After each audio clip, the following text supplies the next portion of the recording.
दोस्तों मैंने पहले एक लेसन में आप लोगों को बड़ी डिटेल में मीडियम्स ऑफ एडवर्टाइजिंग के हवाले से गाइड किया था।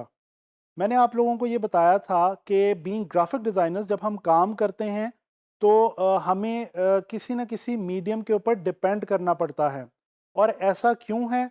ऐसा इसलिए है कि जब हम कोई डिज़ाइन बना रहे होते हैं तो बेसिकली उसका मकसद कोई ना कोई मैसेज कम्युनिकेट करना होता है। और वो मैसेज कम्युनिकेट करने के लिए हमें किसी न किसी मीडियम को चूज़ करना ही होता है। देखें, अगर आप एक पोस्टर डिज़ाइन करेंगे तो डेफिनेटली उसने कहीं ना कहीं प्रिंट होना है और प्रिंट होके लोगों तक पहुंचना है। इसी तरह से अगर आप एक वेबसाइट बना रहे हैं तो वो वेबसाइट जब तक डिज़ाइन होने के बाद ऑनलाइन नहीं जाएगी तब तक उस डिज़ाइन को बनाने का कोई फ़ायदा नहीं है। लिहाजा हमें प्रिंट मीडियम, इलेक्ट्रॉनिक यानी कि film and TV, outdoor medium और साइबर यानी कि वेब मीडिया जैसे मीडियम्स का सहारा लेना पड़ता है। अच्छा, इस लेसन में मैं आप लोगों को इस हवाले से भी गाइड करना चाहता हूं कि जब हम सॉफ्टवेयर्स के अंदर काम करेंगे, यानी कि इलस्ट्रेटर और फोटोशॉप के अंदर हम काम सीखेंगे और डिफरेंट डिज़ाइन के हवाले से चीज़ों को लर्न करेंगे, तो आप लोगों के जहन में ये बात होनी चाहिए कि आप जो कोई भी काम इलस्ट्रेटर या फोटोशॉप जैसे सॉफ्टवेयर में करने वाले हैं, उसने किसी न किसी सूरत में किसी न किसी मीडियम में जाके एग्जीक्यूट होना है।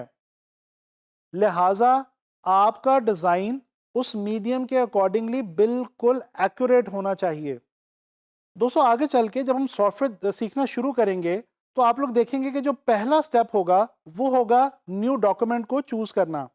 अच्छा, न्यू डॉक्यूमेंट चूज करते हुए आप लोगों को कुछ सेटिंग्स जो हैं वो सेट करनी पड़ेंगी सॉफ्टवेयर के हवाले से। अब ये वही सेटिंग्स होंगी जो ये डिसाइड करेंगी कि आप किस मीडियम के लिए ये डिज़ाइन बनाने जा रहे हैं। आया कि आप प्रिंट मीडिया के लिए डिज़ाइन करने जा रहे हैं कोई चीज़, या आप फिल्म एंड वीडियो के लिए कुछ बनाने जा रहे हैं, आप आउटडोर मीडिया के लिए कुछ बना रहे हैं, या आप वेब मीडिया के लिए कुछ बना रहे हैं।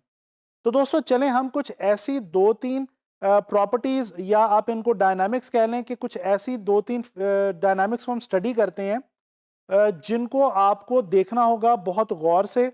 और आप जब सॉफ्टवेयर शुरू करेंगे तो आपको इनको चूज़ करना होगा बहुत ध्यान के साथ। वैसे तो जब हम न्यू डॉक्यूमेंट लेना सीखना शुरू करेंगे तो उस वक्त मैं आप लोगों को बताऊंगा बहुत डिटेल में कि आपने किस चीज़ के लिए किस मीडियम के लिए कौन सी सेटिंग रखनी है, क्या चीज़ चूज़ करनी है, क्या नहीं करनी। लेकिन यहाँ पे आपकी आसानी के लिए मैं आपको 2-3 मोटी मोटी बातें इस हवाले से बताना चाहता हूँ। दोस्तों 2-3 कॉन्सेप्ट्स हैं। सबसे पहली तो एक इंपॉर्टेंट चीज़ है जी, इमेज रेजोल्यूशन। इमेज रेजोल्यूशन क्या होती है? दोस्तों इमेज रेजोल्यूशन का मतलब है कि एक स्क्वायर इंच के अंदर कितने पिक्सेल्स मौजूद हैं। पिक्सेल्स वो छोटे छोटे यूनिट्स होते हैं जिनकी मदद से मिलके हमें कोई भी जो तस्वीर है या कोई भी विजुअल है वो नज़र आता है। तो जितने ज़्यादा पिक्सेल्स पर स्क्वायर इंच एरिया के अंदर होंगे उतनी ही ज़्यादा हाई क्वालिटी की वो पिक्चर आपको नज़र आएगी, चाहे आप स्क्रीन के ऊपर देख रहे हो या आप प्रिंट के ऊपर देख रहे हो। तो दोस्तों इमेज रेजोल्यूशन का ध्यान रखना बहुत ज़्यादा ज़रूरी है जब भी आप कोई भी डिज़ाइन बनाना शुरू करें। इसके अलावा जो दूसरी चीज़ है वो है जी कलर मोड। दोस्तों बेसिकली दो किस्म के कलर मोड्स होते हैं। एक जो होते हैं वो आरजीबी, और दूसरा है सीएमवाईके। ये दो कलर मोड्स ऐसे हैं जिनके बारे में आपको इंफॉर्मेशन होना बहुत ज़रूरी है। आरजीबी बेसिकली एब्रिविएशन है रेड, ग्रीन और ब्लू की, जबकि सीएमवाईके एब्रिविएशन है सयान, मजेंटा, येलो एंड ब्लैक की। वैसे तो के से ब्लैक शुरू नहीं होता, एंड होता है, लेकिन यहाँ पे ब्लैक जो है वो के जो है वो ब्लैक को ही शो कर रहा है। अच्छा जी, आरजीबी जो है ये बेसिकली लाइट के कलर्स हैं, और इनसे मिलके लाइट के मुख्तलिफ जो कलर्स हैं वो बनते हैं। जबकि सीएमवाईके जो हैं ये प्रिंटिंग के कलर्स हैं, और सीएमवाईके का कलर मोड हम हमेशा उस सूरत में इस्तेमाल करते हैं जब हम प्रिंटिंग मीडियम के लिए काम कर रहे हों। इसी तरह से आरजीबी हम स्क्रीन के लिए इस्तेमाल करते हैं। दोस्तों ये जितने भी मीडियम्स हैं ये तमाम के तमाम आके सम अप होते हैं दो चीज़ों के अंदर, एक प्रिंटिंग और एक स्क्रीन। ये तमाम मीडियम्स की जो एग्जीक्यूशन है वो या तो प्रिंट फॉर्म में होती है या फिर किसी न किसी स्क्रीन की सूरत में होती है। तो चलें मैं यहाँ पे आप लोगों की आसानी के लिए आपसे एक चार्ट शेयर करने लगा हूँ। आप लोग स्क्रीन के ऊपर एक चार्ट देख सकते हैं। इस चार्ट के अंदर ऊपर कुछ कॉलम्स बने हुए हैं जिनमें लिखा हुआ आपको नजर आ रहा है print, outdoor, film and video और साइबर या इंटरनेट। और नीचे लेफ्ट साइड पे आपके पास लिखा हुआ है जी इमेज रेजोल्यूशन, कलर मोड और ओरिएंटेशन। इस चार्ट को आप समझ लें और ध्यान में रखें तो मैं आपको श्योरिटी दे सकता हूं कि कभी भी आप अपने मीडियम के हवाले से डिज़ाइन बनाते हुए कोई गलती नहीं करेंगे और आपके डिज़ाइन की एग्जीक्यूशन कभी भी डिस्टर्ब नहीं होगी। दोस्तों, इस चार्ट के अकॉर्डिंगली अगर हम देखें तो जब हम प्रिंट मीडिया में काम कर रहे हों तो हमें इमेज रेजोल्यूशन तकरीबन 200 से 300 के दरमियान रखनी चाहिए।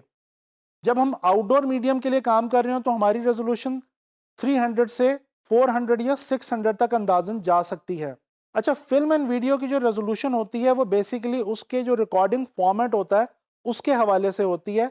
इसके अलावा साइबर या नेट के ऊपर जब आप काम करें तो आपको इमेज रेजोल्यूशन 72 पिक्सल्स रखनी होगी। इसी तरह से कलर मोड की अगर बात कर ली जाए तो जैसे पहले मैं आपको बता चुका हूं कि आपको प्रिंट या आउटडोर के लिए कलर मोड CMYK के चूज करना है, जबकि फिल्म एंड वीडियो या साइबर के लिए जो कि स्क्रीन से ताल्लुक रखते हैं मीडियम्स, इनके लिए आपको कलर मोड जो है वो RGB चूज करना होगा।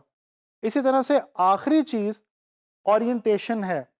दोस्तों, ओरिएंटेशन का मतलब होता है किसी भी पेज को आप लैंडस्केप रखना चाहते हैं या उसको पोर्ट्रेट फॉर्म में रखना चाहते हैं। लैंडस्केप का मतलब होता है हॉरिजॉन्टल और पोर्ट्रेट का मतलब होता है वर्टिकल।